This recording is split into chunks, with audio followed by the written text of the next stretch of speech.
guys, welcome back to the podcast, Do What You Love and Love What You Do. Real excited. I got my man all the way from Los Angeles.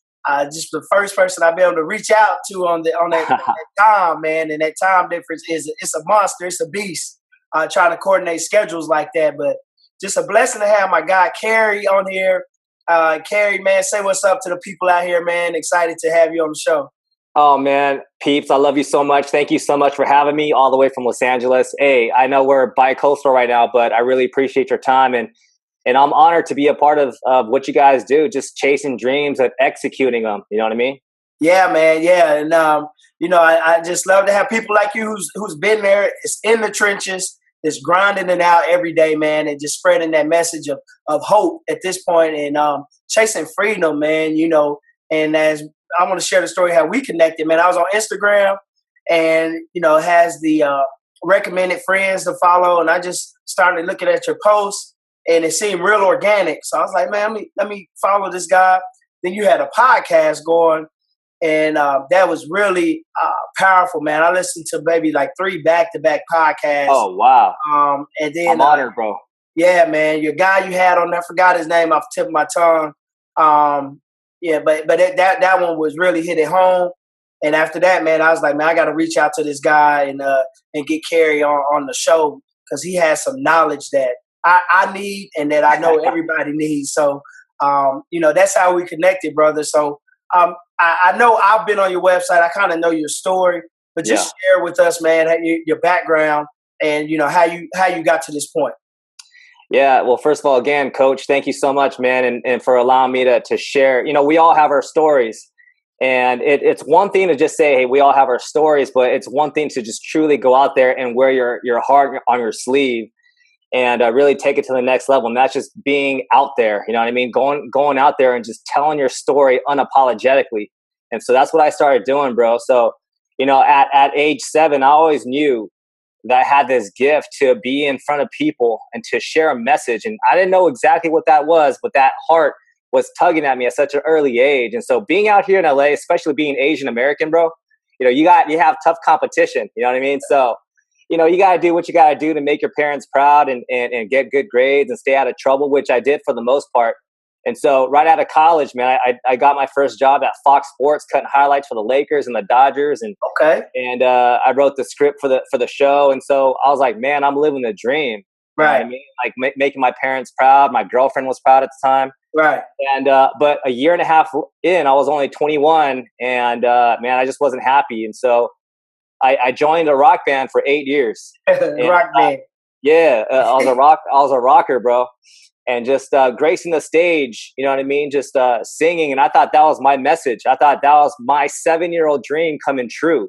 Mm-hmm. And I'm saying, wow, this is the gift that God gave me. I am meant to be here to share my message on stage and travel all around the world.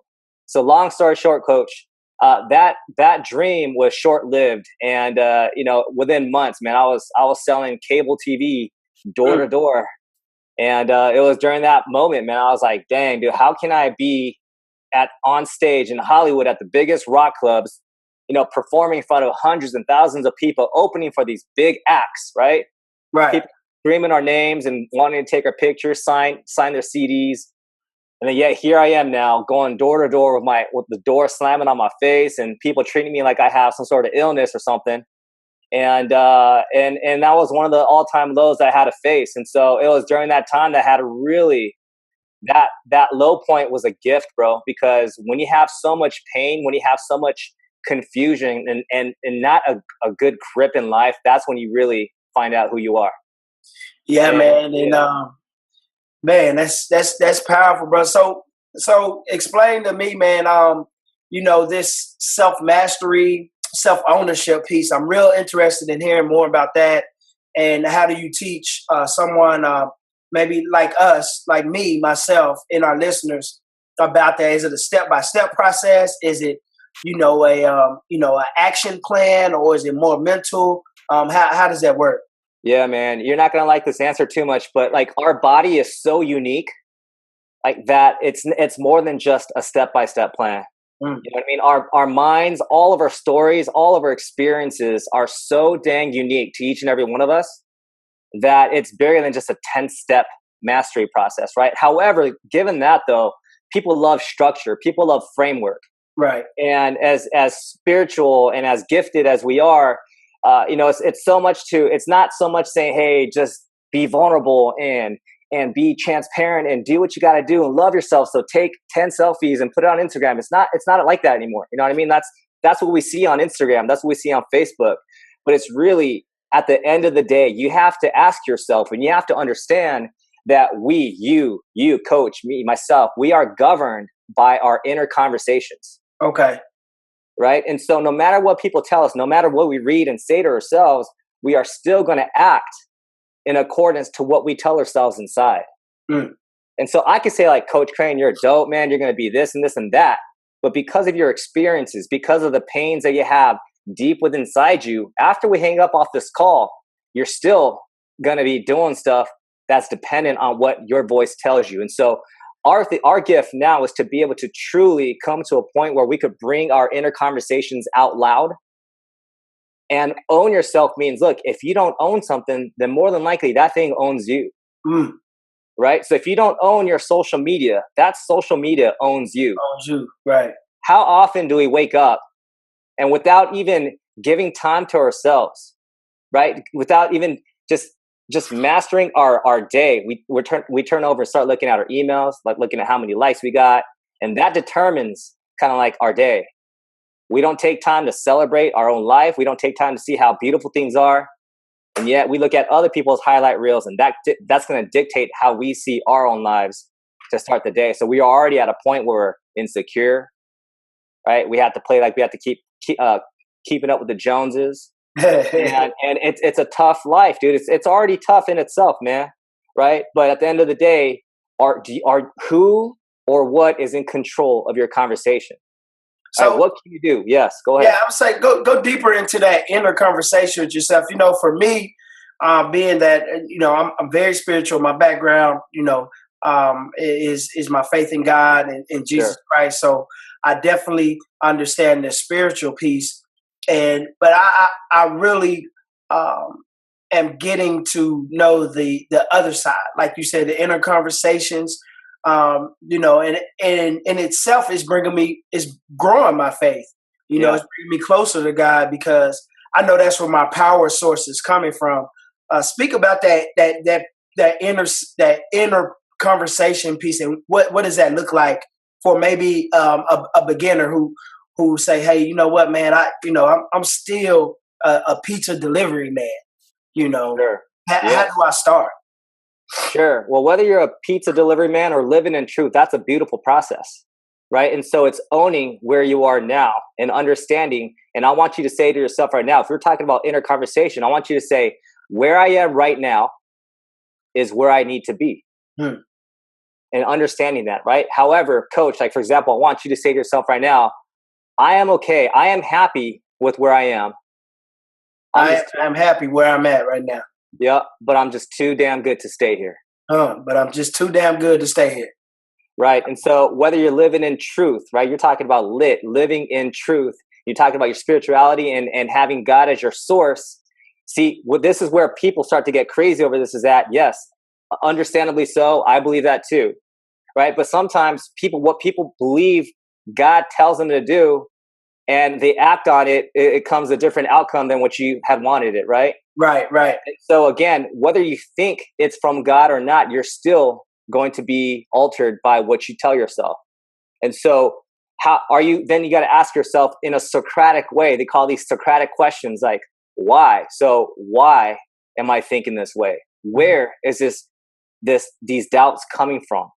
Right. And once you continue to keep digging further and further down, then you're able to reveal what the truth is so that you can negate through all the lies. You could filter all the lies that you're telling yourself so that you can act and live in the truth. Yeah, man, that was dope right there. And you talk about your purpose and passion, man, and I can hear the passion in your voice. For me, like I told you earlier before we got on here, man, I'm blessed to be living in my passion and being able to do what it's the name of the podcast, do what you love what you do. Some people might not be as fortunate. Some people are still out there searching. And for me, it wasn't so much, teachers, we don't get paid, and for me being young, it bothered me at the beginning. But at the end of the day, I said, hey, you know what? I can use my other gifts and talents, to make other income streams come. And money won't ever be a problem in my family. Again, that's one of my goals, that money won't never, ever be a problem. It won't ever break up my marriage. It won't ever break up a friendship. Money is just material. It's an additional resource that we have. And I believe that it can be used to impact more lives. Not to make my life so great, but to put me in a position where I can do things that I could change the lives of my students, change other people that are watching me. Like I said, I want to be the living example for the ordinary person who's working a 9 to 5 and living their dream. Also, the other hours of the day and happy while doing it. And so that's my message, Cary. And talk about how you just finally, as I know in your bio, you talk about the age 33.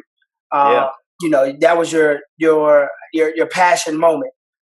What was the final straw where you was like, you know what, man, bump this, man. I'm about to go make it happen. What was that? What was that like? Sure.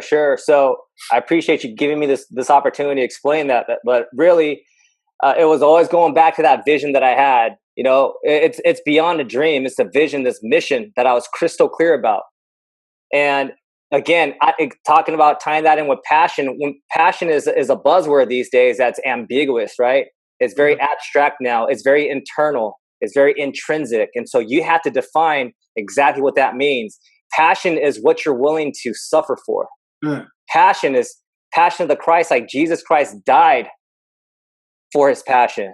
Right. And so oftentimes a lot of people say, man, I'm so passionate, man. I love the Virginia Cavaliers so much. I never miss a game. Right. But are you willing to die and suffer for the University of Virginia Cavaliers basketball team? I don't think so. And so it's really defining that. And I had that definition when I was 33 years old. I realized that I had spent the first 33 years of my life thinking that I was living out my passion, but I was actually chasing stardom. I was chasing riches, right? I grew up watching Russell Simmons, P. Diddy, Jay-Z, and I was like, yo, I got to be like these guys. In order for me to be able to help my family out, to retire my parents, to live this glorious life that I felt I had to accomplish, is that it was through being a tycoon or a mogul. And so I did the rock star thing. I did the producer. I started clothing lines. I had a couple businesses on the side.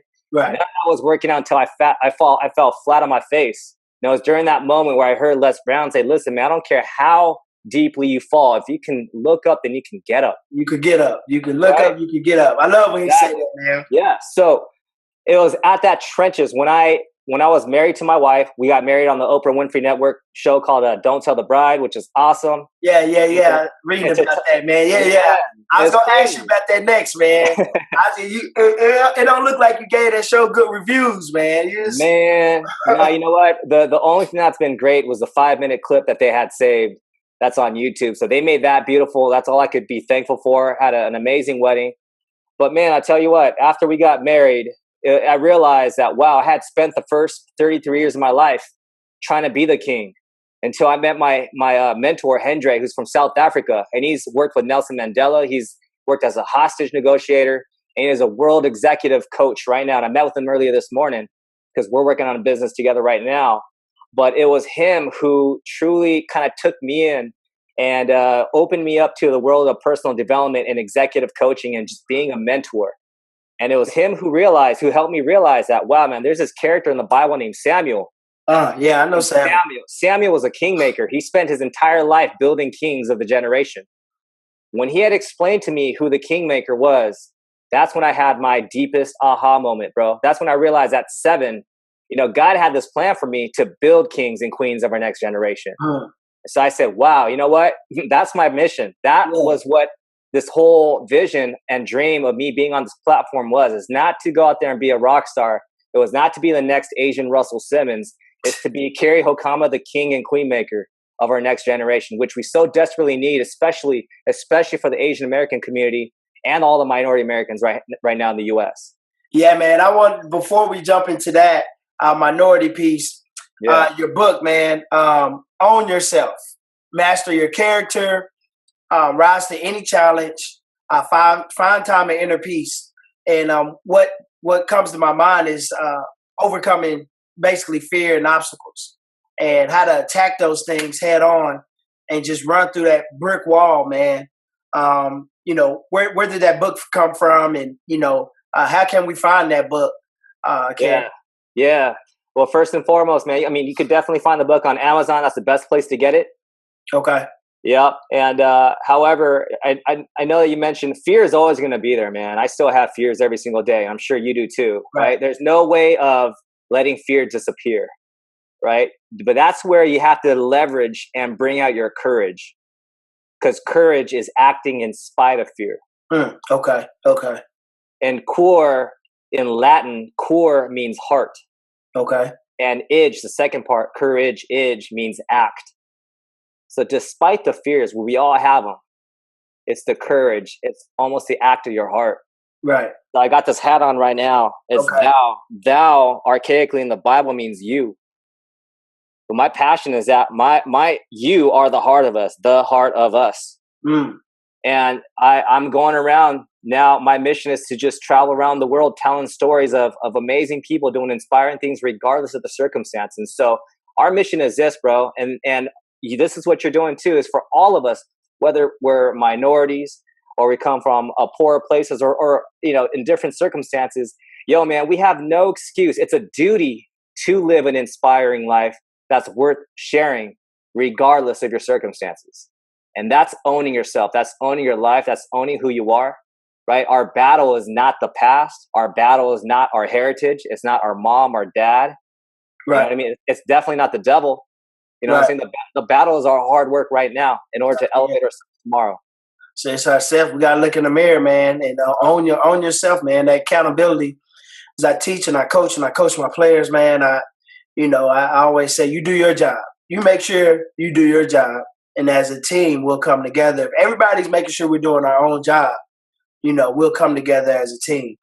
And that leads me to, let's get into some serious stuff. I just want you to hit on it a little bit. You consider yourself a minority, correct? Absolutely. Good. So, of course, me being black and you being Asian, with everything going on, it seems to me there's a divide between white and everybody else. How does that play a role when you build your business as an entrepreneur? Is it in the back of your mind, or are you even paying attention to it? How does that play a role in what you're doing and what you're trying to accomplish? Do you see the racial divide, or do you pay attention to it, or are you kind of trying to overlook it to just continue to go after your dreams and goals? No, man, I don't overlook it. I definitely see it. I feel it. And it's, as much as I hate looking at the news, you can't avoid it. If you're online, you're going to run into what Trump said next, or how people are being affected here and there. But that gives us a better opportunity for a breakthrough, because pain is what allows us to truly break through. When you feel that tension is what gives us the opportunity to do something about it. Right. And so being that the tension in the United States is at an all-time high, that elevates more people like us who are driven by our passion to just really go out there and do our work. And that's hard work, man, but that's going to allow us to really get into the nitty-gritty, the heart of what we truly are and what we say we are. Okay, and just follow up with that with your.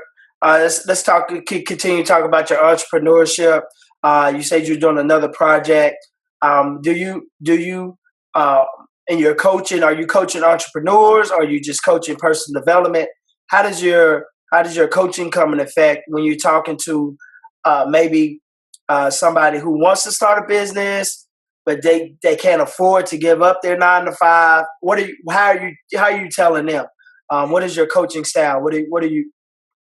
Yeah, absolutely. So if you have, say, like a 9-to-5 job, master that job. I always used to say that, man, once I was up for a promotion, that's when you can move up to something else. I'm talking about even leaving the company, right? So be remembered as the guy who was the greatest of all time at what you did. Okay. If you're delivering pizza, be a master of delivering pizza.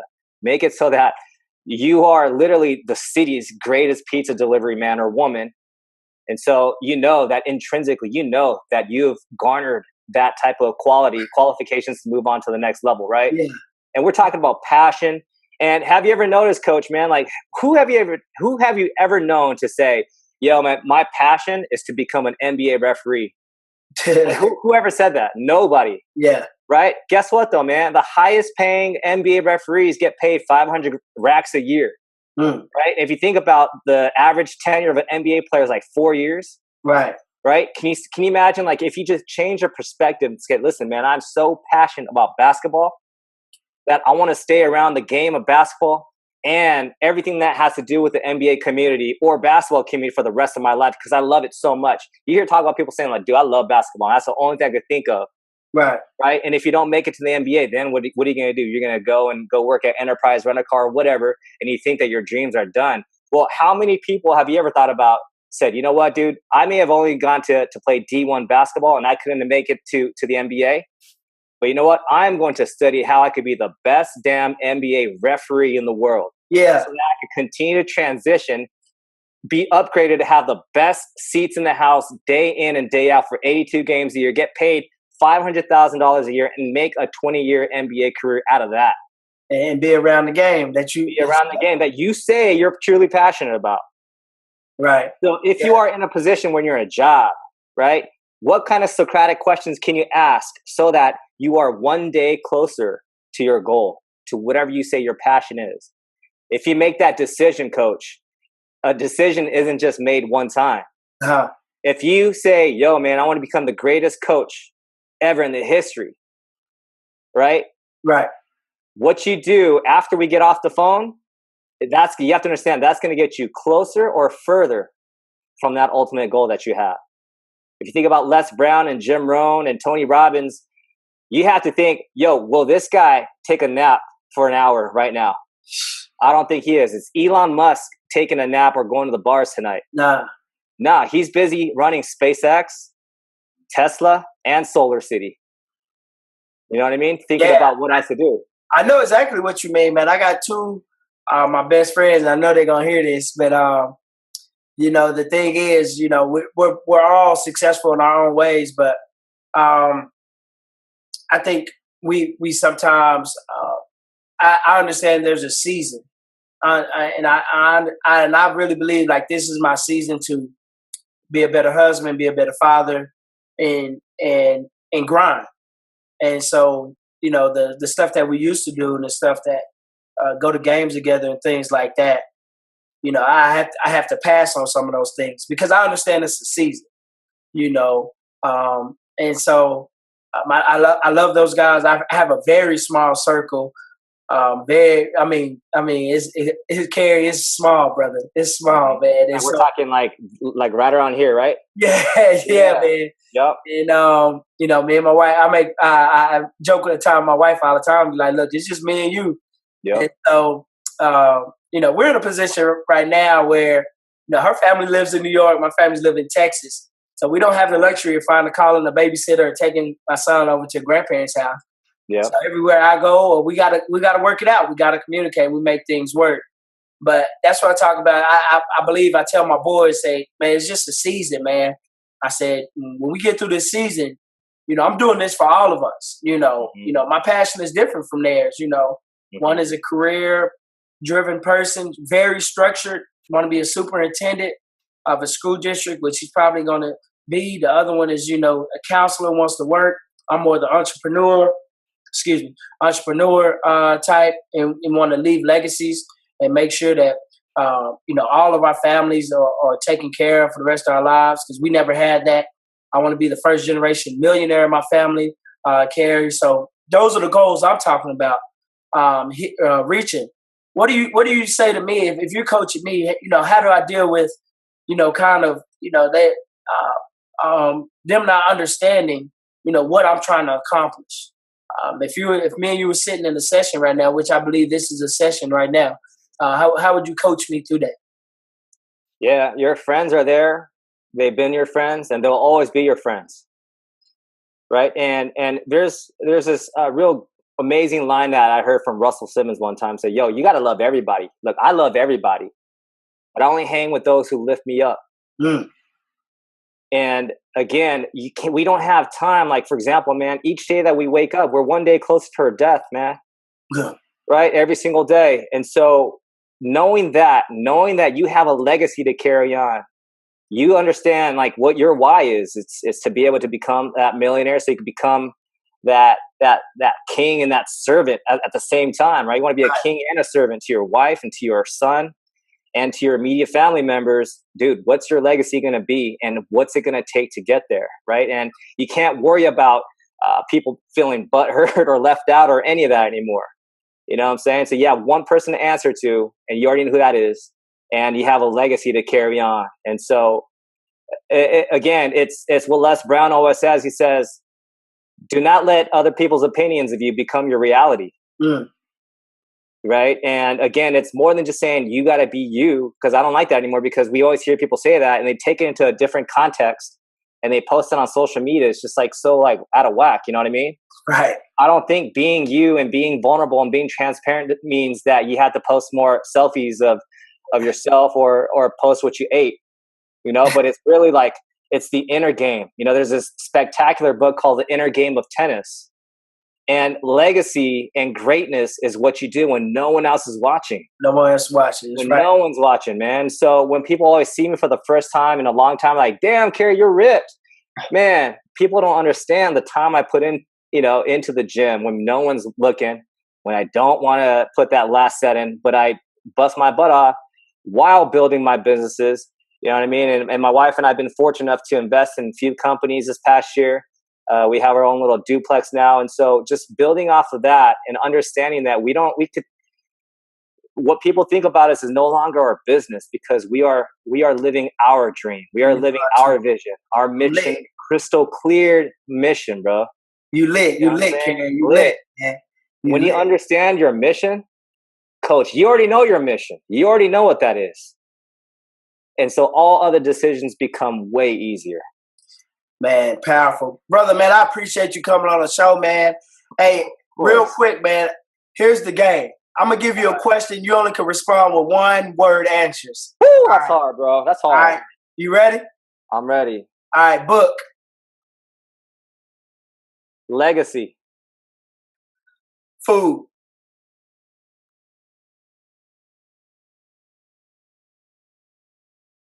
Woo. Give me a second. Beautiful. All right. Mentor. Needed. Vacation. Wondrous. All right, man. Hey, man, I appreciate it, man. Definitely for our listeners, you can visit the website. I will put the links below the video and on the podcast. Cary also has a podcast as well. Definitely, take a listen to that. Look at his website, visit his website. Y'all go out and buy his book.